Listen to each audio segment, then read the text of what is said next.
Howdy, and welcome to the Aggie Teach Momentum podcast, brought to you by the Aggie Teach Arts and Sciences program at Texas A&M University. I am your host, Kendrick Davies, former high school physics and astronomy teacher and current program manager for Aggie Teach Arts and Sciences. This podcast is meant to provide a little more insight and information to those seeking a secondary content teacher certification in Texas.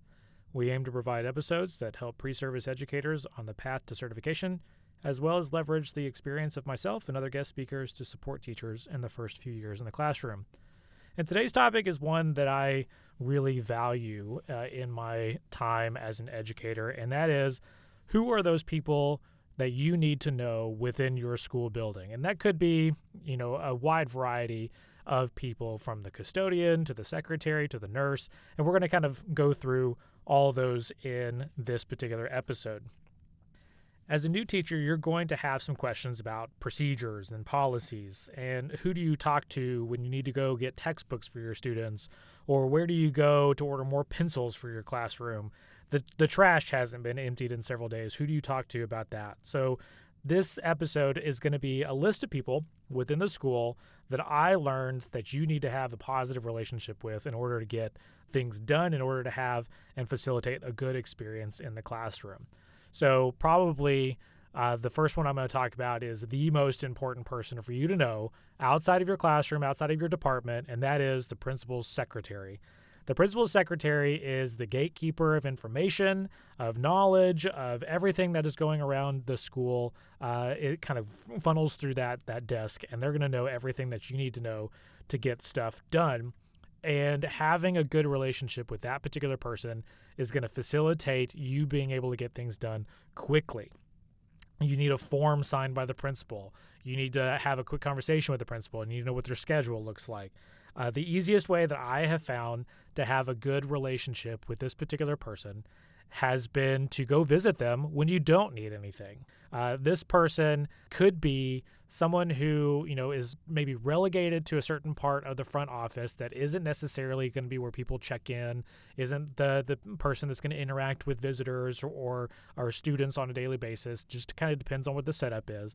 But going in and just having a quick check-in, asking about their day, what's going on with the school, with their life, is going to go a long way with developing that relationship. So finding your way to that office, maybe on your way to go check your mailbox as a teacher, you stop in and you say hi and ask about how they're doing. Sometimes these individuals crave just adult interaction just by virtue of where they're situated within the office. Now, maybe they are a person who is right in the middle of things, and they're helping to bring visitors in and check people in and do all the attendance stuff. Maybe it is, but maybe it's not. And so having that interaction with them is going to be a real great starting point for you to have a good relationship with the principal and the front office staff and anyone who can help you in the long run with things that you need to get done. The next one, from my own personal experience, is the bookkeeper. Okay? And usually a school will have a bookkeeper, and as that kind of implies, they're the money person, right? They're the person that is going to be controlling club budgets or budgets for departments, or if you need to purchase something, or if you write a teacher grant, and they're the person that is going to be doing the purchasing for the grant, right? They're the person that is going to be taking care of all of the money stuff. So if you needed to organize a field trip, I did that several times while I was a teacher, that would go through the bookkeeper. You have to budget what the field trip's going to look like, how much the buses are going to cost, what do you need to charge the students. Maybe you're going to be responsible for collecting money, and that's going to have to be deposited with the bookkeeper and all the procedures that go along with that. Of course, anything that deals with money is going to come with rules, regulations, procedures, and it's going to be kind of a touchy subject. The interaction that you have with the bookkeeper sometimes can be a little bit tension-filled just because of the presence of all the money that may be coming in for a certain process or procedure or project. But asking about proper procedures early on in that relationship is going to go a long way with having a good relationship with them. If they know that you're trying to do the right thing, you're trying to follow procedure, and you're learning the procedure and what they need to do their job effectively, that's going to go a long way. And you never know who they may know. So to give you a quick story here, at one point I was writing a teacher grant. The grant was going through the local education foundation, and I wanted a 3D printer for my classroom. that it was going to be a great thing. It was going to be accessible to the teachers for what they needed. It was going to be accessible to the students for what they wanted. I did all the front end research about 3D printers, and I said, I want this one, right? I had done the research. I said, I want this. It's one that I'm going to build myself. It comes from this company. This company happens to be overseas, and I made all of that information available to the Education Foundation when I wrote the grant, right? Because there's a process that they need to collect information about what you want, what you're going to use it for, all that kind of stuff. Well, it comes down to it. I got the grant awarded. There was a big huzzah. People came to visit my classroom. They awarded me a big check, and I put it on my wall. And it came down to ordering the 3D printer. And that's where we hit the roadblock. It was, well, this company's overseas, happened to be close to a foreign country that it didn't work so well with the United States, and they said we can't order this. So the bookkeeper picked up the phone and called some people directly and says, look, my teacher has done all this research to try to save us money by not going with the most expensive option, and we need to get this done.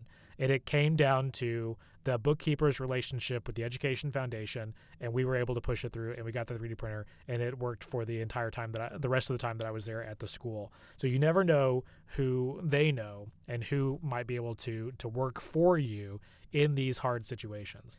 The next person on my list, and it's usually several people, is the custodial and maintenance staff. A lot of times the custodial staff is going to be on opposite schedules with teachers, right? So this one's kind of a hard one.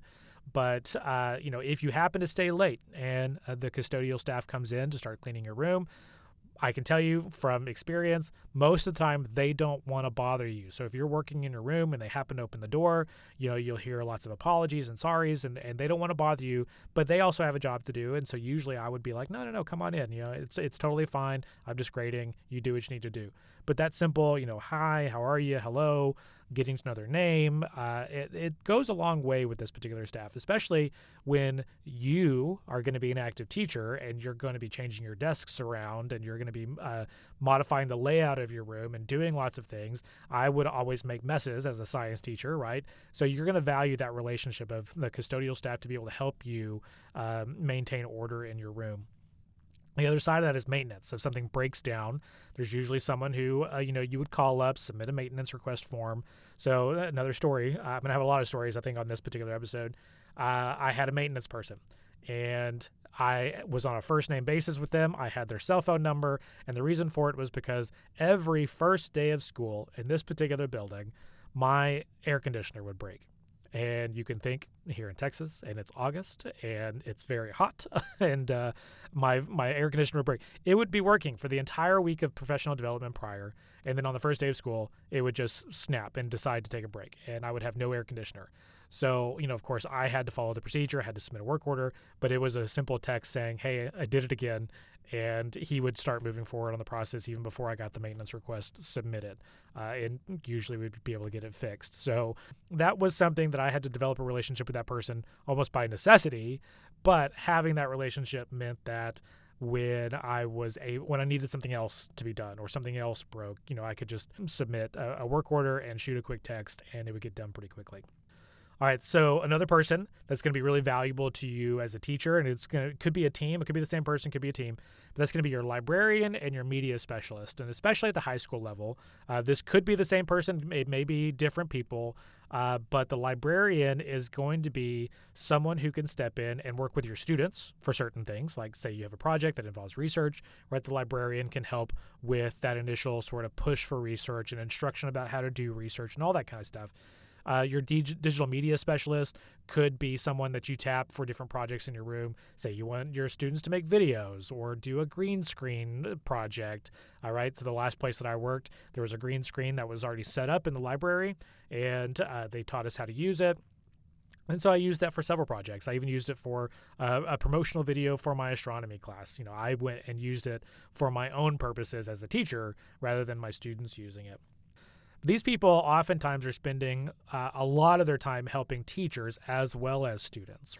They are the people who are making sure that teachers are able to do the fun things in their classroom, whether that is involving library projects or involving digital projects. But they're also the ones that are helping professional development for teachers. So we had a badge program at the last place that I worked, and it was specifically for teachers trying out new things in their classroom, using this tool, trying this type of lesson. And you would submit evidence, you would submit reflections, and they would give you badges, and you would earn badges. These are digital badge program.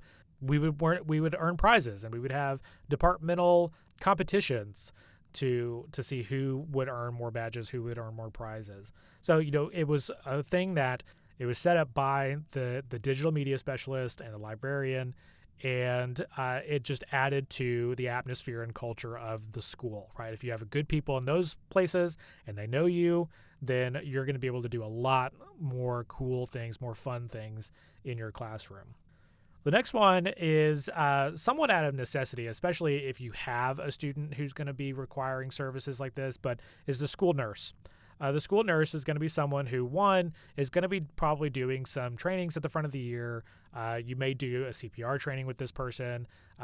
We had to do several trainings with them with respect to students who would come through our classroom, whether that is because they had medication or they did seizures or, whatever it is that we may be dealing with that particular year. We would go and touch base with the school nurse. We had a student in one of the last places that I worked who would have micro seizures pretty much every day, several every day. And we were all sort of notified about the presence of this student within the realm of, FERPA and privacy and all of that. And just, reminded, what do you do if you have this sort of instance or you see this or you observe this in the hallway? So very important person in the school. These people will also organize things like vaccine clinics. So if you needed a flu shot for the year, a lot of times they'll set something up and run it through maybe the library or through their office. And so very easy to get something like that. The next sort of group of people on my list are going to be the school counselors. Okay, school counselors are going to be another invaluable part of the school, not only because they support the students, but they can support teachers in how they work with students. Or having an open line of communication between the teacher and the counselor will help students in the long run in case crisis happens to occur. And what I mean by crisis is going to be, what happens if a student just seems off, or something's going on at home, or there's something that the student says or does that just doesn't feel right. You touch base with the counselor, you get the counselor to call the student in, and maybe you've just headed off something that could have turned really, really bad, right? But having that open line of communication with the counselors for the student support is going to be really, really imperative and important for you as a teacher. Right? If you don't know who the school counselor is, or you don't know who the counselor is that services this particular student, it's going to be a lot harder for you to reach out to them and say, something was kind of off with Johnny today. Maybe you can touch base with him. Several times over the course of my career, this has happened where I needed to reach out to a counselor and just say, hey, can you touch base with them? Something just seemed off with them today. And it did kind of come up to a bigger issue, or it didn't come up to a bigger issue. And that's fine, because now the student just knows that, hey, they have a teacher who really kind of cared about them enough to make sure that they're doing okay.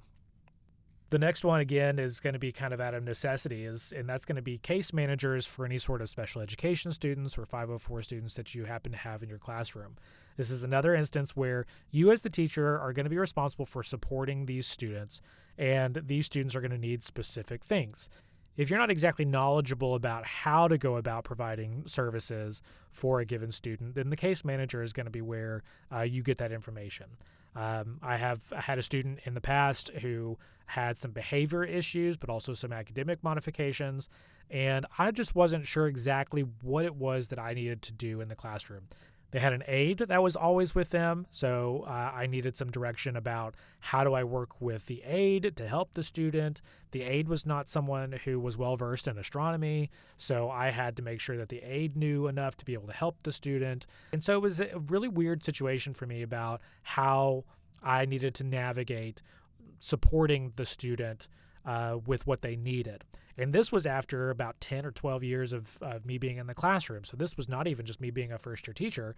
This was, I've been presented with a new situation, and I needed help. And I went to the case managers, and I went to the special education teachers, and I went to the coordinator, and I said, can we meet? Can we meet and talk through what is it that I need to be providing with the student on a day-to-day basis for assessments? What is it that he's going to be looking to me to support him with? Getting close to the end of our list here, the next one is going to be your department head and your instructional coach. Different schools are going to be set up differently. So you may have, I was in the science department, obviously, so you may just have a department head. The department head is going to be responsible for things like the departmental budget and how it's going to be separated between different classes, different teachers. I've been in both situations in which financially they said, we have X number of dollars in the department. Everyone's going to get $1,000, right? You have $1,000 to spend on whatever it is that you want in your classroom. I've also been in situations where, biology, they have to do all of the dissections, right? So they need a little bit more money. Let's see what's left after all of that gets taken care of, and then we'll split it up between the departments. I've been in situations where they said, hey, how about you just submit what you need, and we'll see how much we can do, right? So the department head is going to be the person that you want to be having on your good side. That way, whenever you come to them and say, I could really use this for my physics labs this year, they can be like, all right, well, let's take a look at the budget and see what we can do. If you wanted a specific book to read for your English class or a particular math manipulative or data collection tool for science, right? The department head is going to be the one that is going to be willing to spend that money if you're able to meet with them and justify it. But knowing them and knowing what they're going to want to hear is going to be a good road to get what you want. In one of the first places that I taught, there was a teacher who was kind of like the lead AP teacher for the school. She was an English teacher, had been there for many, many years, but she was the one who kind of controlled the AP program for the particular school. It's a smaller school district. And she at one point got all the AP teachers together to talk about different testing things and what College Board was doing, all the things involving AP. But she said, we have a little bit of money that the district gives us to support AP programs on the campus, so let me know what you need. So I did, right? I said, hey, outside of the meeting, I submitted the request that said, I could really use 10 magnetic probe sensors for this particular lab that we would normally do in my AP physics class. And you know what? She bought them, and she had no idea what a magnetic probe sensor was, but she still bought them, and we used them. The next time we all met as a AP group, she made a mention that, hey, Mr. Davies over here was the only one who actually asked for anything, so we were able to provide exactly what he needed. So that kind of comes down to the bigger thing of you're not going to get anything unless you ask for it. So as a new teacher, if you're or an early career teacher or a pre-service teacher, you just know that you're not going to get anything unless you ask for it. And if you ask for something, the worst that they can do is tell you no. You're no worse off if they tell you no, right? If you already don't have it and you're going to someone and say, can I have this? And they tell you no, well, okay, you're still in the same situation. Maybe you go someplace else and ask, right? But if they tell you yes, then you have just taken a giant leap forward in doing some awesome things in your classroom. All right, last couple of people here, last couple of groups. One is going to be veteran teachers. Okay, if you're a new teacher, if you're an early career teacher, you may have been assigned a mentor at your campus. That mentor teacher is going to be a wealth of knowledge. But if you have a quick question, right, about what do I do in this particular situation, or who do I go and talk to for this, that veteran teacher is going to be the one that is going to be able to provide that quick bit of information, right? It's going to be saying, go to the principal secretary because they have control of this. Go to this person because they control textbooks. They're going to be the ones that have the quick information from you. They're also going to be the ones that you're going to be able to go to and say, hey, I'm looking to do X, Y, and Z in my classroom. I really want to attack this next lesson from an inquiry standpoint, or I really want to have more student discussion in my classroom. What would be some of the ways that I could go about doing that in this particular frame? And they could offer up perspectives, they could offer up ideas, or you could say, here's what I'm planning on doing in the next lesson. Give me your thoughts on this. What would you change, right? So fine-tuning that idea of your lesson would be something that your veteran teacher can do. Honestly, mentors come in all different shapes and sizes, and some of them are better than others. And my first mentor was great. She was in physics. She was had been there for a long time, but she didn't really mesh well with what I wanted to be like as a teacher. And so an assigned mentor can be great for simple things like asking questions, but finding other teachers that can serve as unofficial mentors would also be something that you could do in addition to your assigned mentor. I ended up identifying a lot more with the math department teachers than what I did with some of the science teachers in my first school that I taught at. So the math department almost became my unofficial mentors in my first few years. So veteran teachers across the board, even veteran teachers who are not in your content area, go find an English teacher, go find a social studies teacher, and they may be able to offer up some really interesting perspectives about how you go about facilitating certain things in your classroom. Just because you teach science or math doesn't mean you might not do discussion-based lessons, depending on what it is that you're trying to do. And discussion-based lessons are going to be right in the wheelhouse of maybe something like a social studies or an English teacher. So there are lessons that transcend content barriers. So knowing different teachers in different areas are going to be really valuable relationships for you as a new or early career teacher, or just, as a teacher in general. The last one, my 10th group here, I can't believe I made it through all 10 in our time here, is coaches. And coaches are coming from kind of a different perspective here. Coaches also support teachers in terms of student behavior, right? If you have a student in your class who is associated with a sport or associated with a UIL activity, and so I'm talking coaches kind of broadly here. So it could be a basketball coach, could be a football coach, could also be the UIL science team coach or computer applications coach, whatever it happens to be. These coaches are supporting teachers through eligibility, right? So if you have a student who is not doing so well in your class and you know that they're associated with some sort of UIL activity, then that coach can step in and say, look, you're not going to be able to participate unless you do X, Y, and Z in your English class or in your economics class or whatever class it happens to be. So those coaches are going to be able to step in and support you as the teacher by potentially giving the students space to come to tutoring, to do work, to grow in your class, even if it's for the only reason is to remain eligible in their particular sport. And that does it for my list. That right there is 10 people, groups of people that you need to have a good relationship with in your school in order to facilitate a great experience in your school. Seems like a lot. But really it's going to be kind of a little bit every year. You get to know this person, you get to know this person, you get to know this person. And by the time you have gone 3 or 4 years in the classroom, you now know all the people you need to know and are having a great time as a teacher at that particular school. This is, I think, one of the reasons why experience is such a big pivotal factor in the quality of an educator, is because the more people you know, the more you're able to get done and the more fun you can have while you're doing it.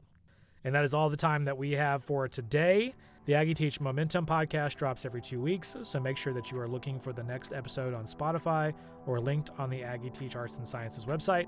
For more information, you can visit our program website at aggieteachartsci.tamu.edu. That is aggieteach, ARTSCI.tamu.edu. Thanks and gig 'em.